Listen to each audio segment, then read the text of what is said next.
So today I'm going to show you how you can culture your own live food. In particular, I'm going to be talking about vinegar eels because they are amazing for baby fish. Up until recently, I always used to feed my baby fish with rotifers and baby brine shrimp because I used to be able to get them from my old job and it was really straightforward without having to culture them myself. But since I've joined practical fish keeping, I have had to mix it up and find an alternative because I just don't have space in my fish room for all the equipment that I need to be able to raise those species. So after a bit of researching, I decided that I would try vinegar eels. Now they're not actually eels, they're a species of nematode worm, I believe, and they're really easy to culture. They don't take a lot of effort, they don't take up a lot of space, and they can just be done just in the corner of the room or wherever. So I'm going to talk you through how to do it yourself because I need to set up a third culture of vinegar eels for my fish room because I've got some new arrivals that need feeding. Those new arrivals are, of course, my Borneo half-beak babies. You may have seen that I've built a new Borneo-inspired aquarium to try and breed the half-beaks in, and it has been successful. I've seen 2 babies as of today, and a third one very fully developed in the egg, ready to hatch within the next day or 2.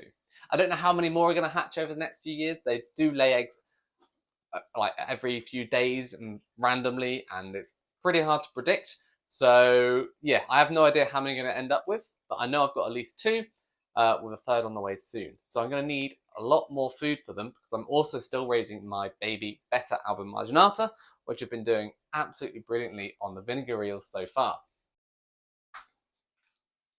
The first thing you need to do to culture these at home is, of course, to get a starter culture. I was lucky enough that my friend and PFK contributor Robin Mannion had a culture that he was willing to send me a starter from. So you can ask around your fish friends, your Facebook groups, your local fish groups, forums, all those sorts of things, and see if someone's willing to send you some. Alternatively, I'm sure there are websites that you can buy starter cultures from, and they will arrive looking somewhat like this. This is a little sample pot and it is full of vinegar eels. And you'll be able to see just how small these eels are if I can get to focus. And now I'm going to tell you what you need to do to go from this to litres of the stuff all ready to feed your fish in a matter of a few weeks. So let's get started. So this video will not be very long because it is such a simple process. The first thing you need to do to get from this small pot to litres of vinegar eels is your container. And now this can be as big or as small as you like, depending on how much vinegar eels you need to culture. But for today, I'm going to be using this 1 litre glass jar because we can then see what's going on inside it and I can film it better for you all. Normally, when I'm culturing vinegar eels, I do it in these bottles. This used to hold pure ethanol in. It's a sort of lab bottle, which I then just stole from the recycling to reuse at home. But obviously I can't film what's going on inside it because it is pretty much, well, not quite opaque, translucent, but you can't see the eels inside it. So I'm going to do it in the glass jar, but you can scale up to whatever volume you need and whatever container works for you. So the first thing I'm going to do is I'm going to open up the jar and move the camera so you can see what I'm doing.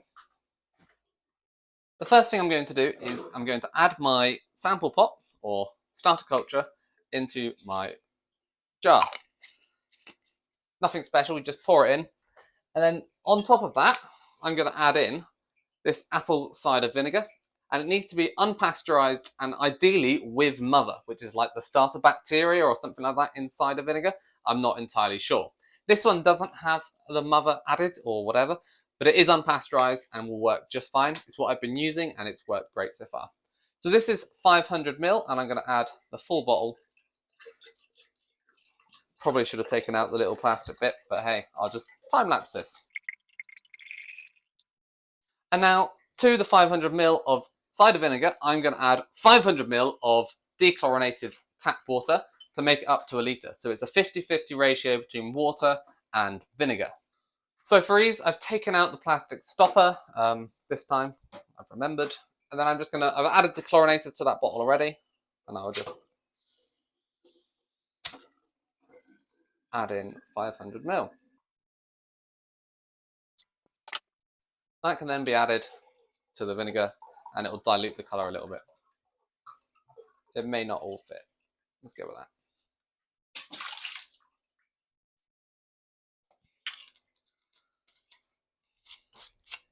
And you may think there's going to be loads more steps to this. It can't be that simple. There is only one more step. Well, two if you include the weight.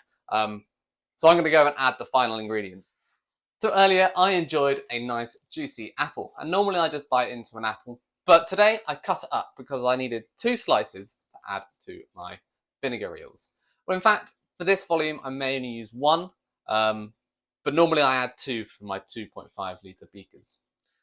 So what I'm going to do is I'm going to drop that in, and over time it will sink, and that actually feeds the vinegar eels and makes sure that they can reproduce. I'm not entirely sure how it works. I think actually the mother or the bacteria in there feeds on the apple, breaks down the apple, and then the bacteria multiply, which then in turn feeds the eels. But I'm not 100% sure on that. I don't really understand how the process works. I just know it works, and it will work for you too. So I'm going to pop this in the corner of the fish room, and I'm going to film it every couple of days to show you how the density is going to change from what it is now, which I'll film in a second and overlay, to what it is when we're ready to harvest and feed. And then I'll show you how to harvest it as well, because that is just as easy. And you would have seen on a previous video, if you've watched it, that I had shown how I harvest it already on the channel. So yeah, let's leave it there, and I'll come back to you over the next few days and show you the progress. I did say that I was going to film this vinegar eel culture over the last few weeks, every couple of days, so you could see how the culture was developing. And I've got to be honest, the first few days I did have a look at it, and I was really struggling to get good clear footage of the eels and to show the density of them. And then I completely forgot about them for the last 2.5 weeks, and yeah, today I've realised I should probably go and film the rest of this video. So we're going to take a look at the culture, see how it's done, and then we're going to harvest some vinegar eels, show you how to harvest them. It's really nice and easy, and feed my half-beaked babies and have a little update on those guys. So yeah, let's get started, I guess. So having a look at them, I can clearly see that there are definitely a lot more eels or worms, whatever you want to call them, in the culture, but they're not quite as dense as I would normally like it for harvesting. I'll bring you closer and I can show you what I mean. So I'm just shining a torch through the culture, and you can see all the eels swimming at the surface. And they naturally swim to the surface, so this is the most concentrated part of this culture. And that is part of the reason why they're so easy to harvest, which we'll get into in a second. But yeah, there is a lot more eels in here than there was in the original starter culture that I put in. So that is a good sign that they are multiplying. So let's harvest from this culture so we can feed my fish. The equipment to culture the actual vinegar eels was really straightforward and easy. It was a glass jar, and all we had to add was some apple cider vinegar, a slice of apple, and some dechlorinated water. Stuff that a lot of us probably already have in the house. To harvest them, it is fairly straightforward as well. All you need is a long-necked bottle. I use a beer bottle because I had it available, and some filter floss. It is also helpful to have a pipette or a syringe or something like that as well. But 3 things, it's all you need to harvest them. Easy. The first thing I need to do is I need to get the liquid from this jar into the long-necked bottle. My issue is it's so wide and so full that there's no way I'm going to be able to pour that in there without some sort of funnel. I don't have a funnel because I normally use it I culture in these jug things, and I can pour out of these. Where is it? I normally culture in these jug things, and I can pour out of that very easily into the bottle and not make too much of a mess. So what I'm going to do instead is decant into a jug, which I can then pour across. So nice and easily. So what I'm going to do, without hopefully spilling too much,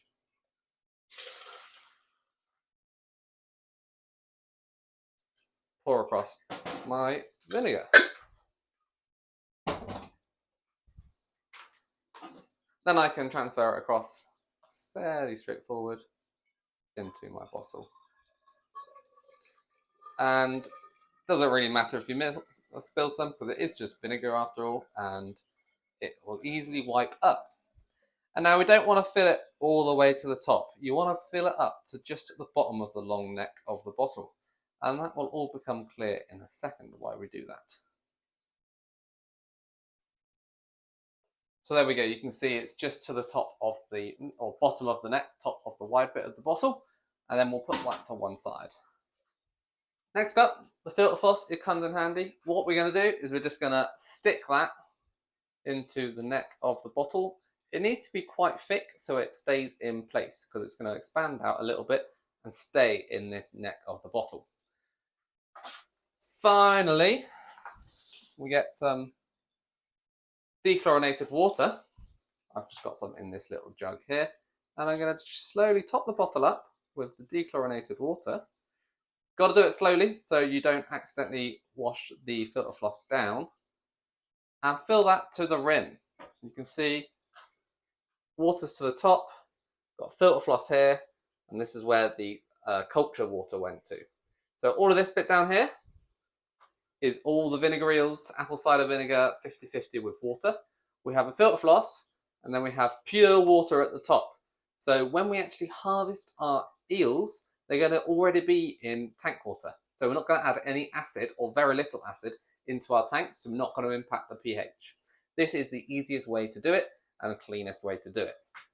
Now, you probably can't see it. I'll see if I can get some footage. The eels are going to already be starting to swim up to reach the surface waters, and they're all going to gather up here. And that's where the pipette or the syringe comes in handy, so we can just suck them up and feed them straight to our fish. But it is going to take them half an hour, maybe even 2 hours to swim up to the surface waters. So I'm going to pause there. I'm going to leave them sat where they are, and I will come back in a little bit once they look like they're ready to harvest.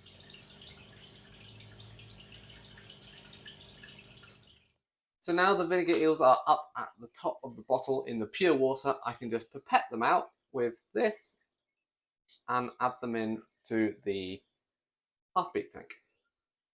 I always like to slowly add in the vinegar eels so they don't go shooting down to the bottom of the aquarium, because it just gives them further to swim back up to the surface for the fish to feed on them. As you can see, as soon as they're added, they are straight away all swimming upwards. This isn't as dense as I sometimes feed, but there are still plenty of them in there. It is very difficult to film in this tank, except right at the bottom, tucked away in the corner of my nano rack, and as such, I can't really get my tripod in there to film, and yeah, it's all just a bit of a nightmare. But you can just about make out that the baby half-beaks are feeding on the vinegar eels that are reaching the surface, and they're just waiting for them to drift through in the current past their hungry mouths. So yeah, that's it. It's so simple, and I can now harvest from this bottle for the next few days, because the worms or vinegar eels, whatever you want to call them, are slowly going to be making their way through all of that filter floss. And as long as I keep the top topped off with fresh water, I can then come back and harvest in a few hours and have even more. And the vinegar eels absolutely are great for the half-beaks because they swim to the surface. That's how they're easy to harvest, but also because these are surface feeding fish, you need to be able to feed them something that is going to swim to the surface of the water. Baby brine shrimp does the same, but it is slightly too big for them when they're newly hatched. So vinegar eels was the perfect solution for this species, and I'm sure they're going to be perfect for many others as well. Let me know if you have ever cultured vinegar eels before, or what your favourite live food culture is. I'd love to try something else that doesn't take up too much room, so your suggestions are definitely welcome. And other than that, just hit the subscribe button on this channel, because I've got lots of exciting stuff planned and lots of changes coming to the fish room in the coming months. So keep your eyes peeled on my channel for that. Thanks for watching, and hopefully this has given you the confidence to try culturing your own live food at home, because it really is that easy.